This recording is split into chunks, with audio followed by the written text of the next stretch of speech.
Lapit na di ba second week? It's up na. Hindi na lang pumasok. Dami pa yung babayaran. Bakit? Yung mga membership, tsaka yung home-taking. Higit sa pay. Ano lang yun? May isa na papaldo sa Pilos ka, sleep. Oo. Wala. Top notch. Hindi top notch yung lapit na lahat. Tapos kailangan, pagkakukuha ka ng plantilla position ko, show up ka ng 3 milyon. Ibawi naman eh, pagka isang shipment lang ng mga nag-renting, mga examiner doon. Sasabihin na sa'yo, para pag di umabot to kay district collector, kahit na ayaw nito ganyan. Maganda yun ay wala nang wala. Pag nabigil sa cellphone ko, ano ka mabata mo?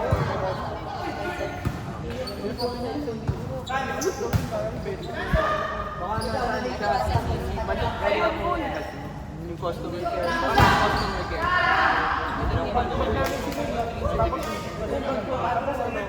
Pag-swerte daw, makikita mo. Ano yun? Friday. OT tawag doon. Kahit nga Duarte doon, 30,000 sa linggo. Duarte lang na aupo-upo lang doon sa office. Oo!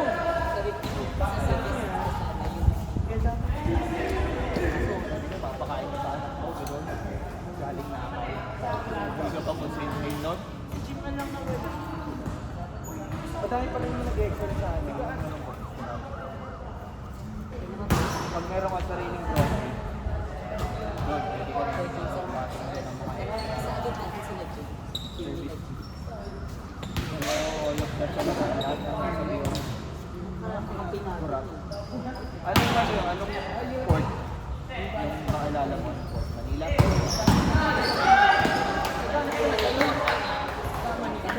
Lalo na yung sa Tondo, nakadalawang balik na nga sa sakyan. Tapos yung magtinapa sila ay bawal nito. Inaral namin sa review center yun eh. Di ba ang port yung bawal niya? Siyempre, napasok yung anak ko kasi patay na. May planting patay na.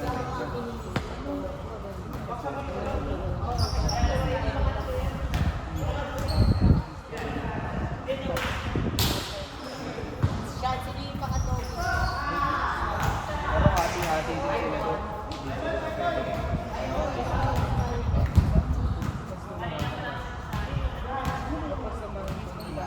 Ano nga lang, sabi ko yung customer care lang. Siyempre, ano lang yun, tanggapan lang ng mga concerns. Sasubmit ka ng documents, kasi submit. Tapos ilagay sa computer. Ipit ko, eh kung sa isang araw, naka-50 tao na mas limandaan mo. Nakita agad ang division ko.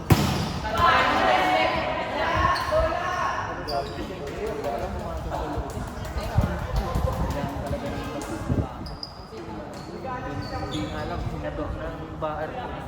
Ako pa naalam. Sila ang nakikita nila doon. Hanggang mga pa may dami. Yung ati na yung mga sinador ko. Sa yung internship ko.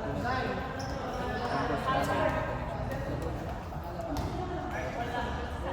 yung internship ng ganyan. Ano ba yung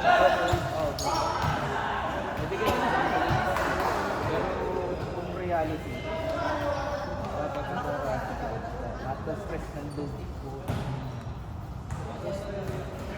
pag-release na shift stress kaya kung may third yung stress mo pupunta ka pa sa support duty kasi nakainis-inis na yarda.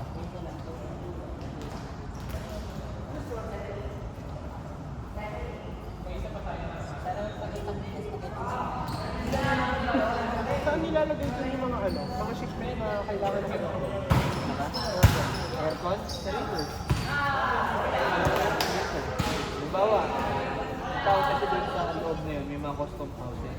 Custom funded warehouse, pwede siyang store ng raw material.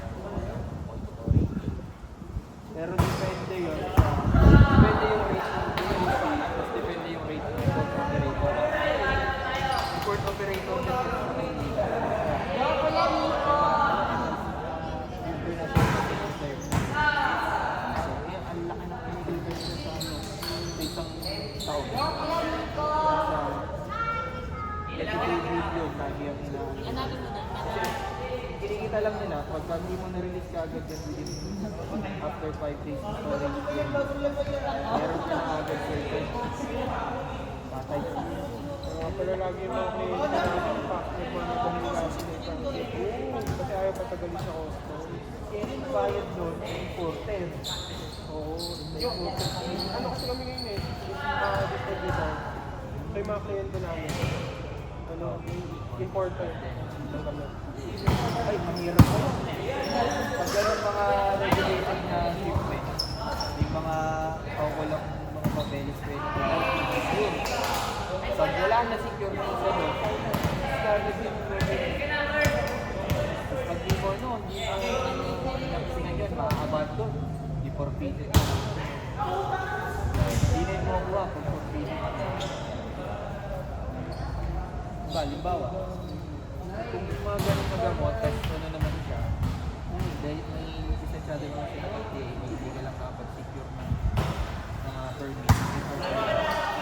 Possible na i-donate mo. Kasi kung kaya naman siyang i-donate, hindi naman siya illegal, hindi naman kaya. Kung kaya siyang gamitin pa ulit, pwede siya i-donate ulit. Pero yung magaya nung ina-design, hindi nagbayad ng duties and taxes. Tapos, pinalusot lang na yung mga tupan nito. Isa, i-auction. Tapos ng dalawang auction doon, pag walang nag-bid, saka lang tayo nila. Hindi siya pwede sirahin. Huwag mamahal eh. Pero pag halimbawa, dangerous yun.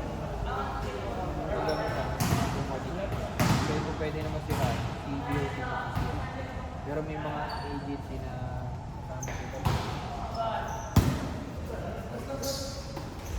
First year ako, tugot pa ako dito sa course. Dito talaga ako. Kala ko, gagraduate na ako.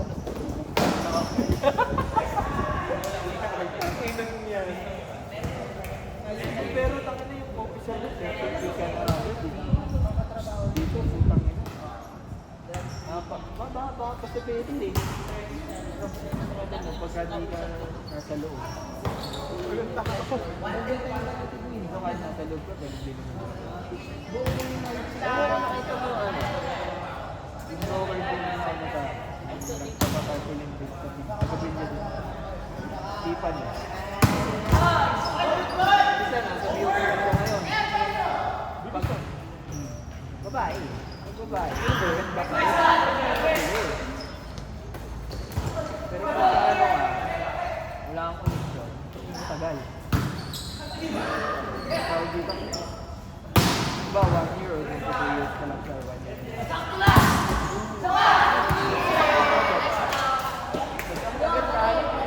Pa doon. Di ba nagpapa-auction DOC? Ang pinasakali lang din. Ano, siguro, makilala lang. Sayang offer pa naman. Pero mga estudyante ko sa Tagalog, si GP.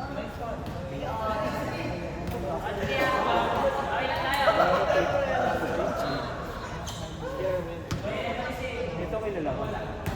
Kasi nakakatimot namin yung sa iyo. Tapos tuwad ko yun sa gitna. Yung ano, ito ko yung hindi mo, nag-review ko na, naglalaro pa ako.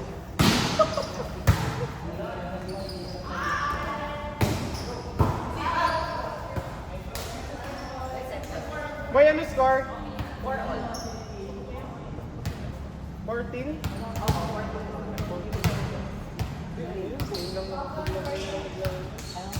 Basta ilan daw po yan? Sa klase ko yun naman ito. 20 Kaya taga-bigyan. Kaya kilala.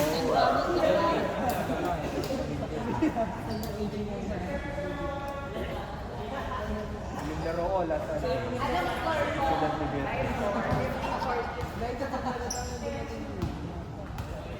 Baba naman. Nag-ipon pa kami pambili. 5'4" nga lang, yung 70 ka may pasobo yun. Kaya itaas. Ito yung kaibulan ko. Oo. Bumubugot mga palo niya.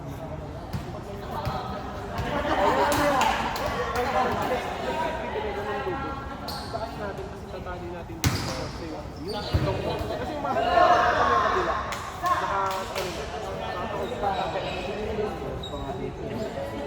Pwede kang magpapapit.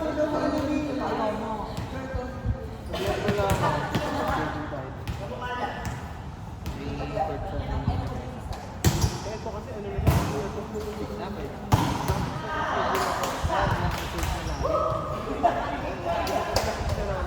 pero ano yan? Pag naano na champion mo, kasi kanina ka nabutan eh, may practice ng futsal. Hindi na makikita yan. Pag na-champion mo, hindi na makikita. Itong sapatos ko, natatanisip ako. Sayang-saya si Nico nun eh. Ang ganda ng yung court eh. Sabi ko, mag-walk tayo. Pag gusto mo maganda. Pwede ba ipanayin? Yung mahaba po. Ikutak mo niya sa mga, ay, taxi mo. Kaso wala. Pagdating sa tao, Mas mabilis sa masaya. Nico ang kapitan.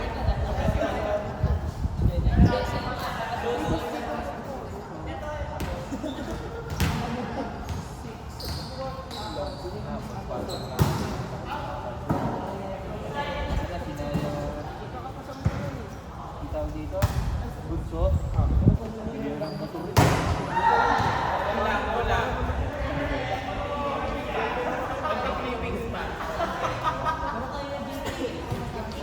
Sabi ni Kulo, 80,000 daw siya.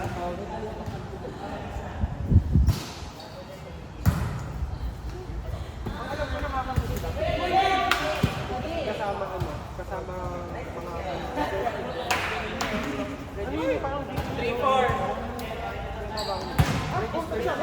Tingnan mo naman, tinatapos si Naro.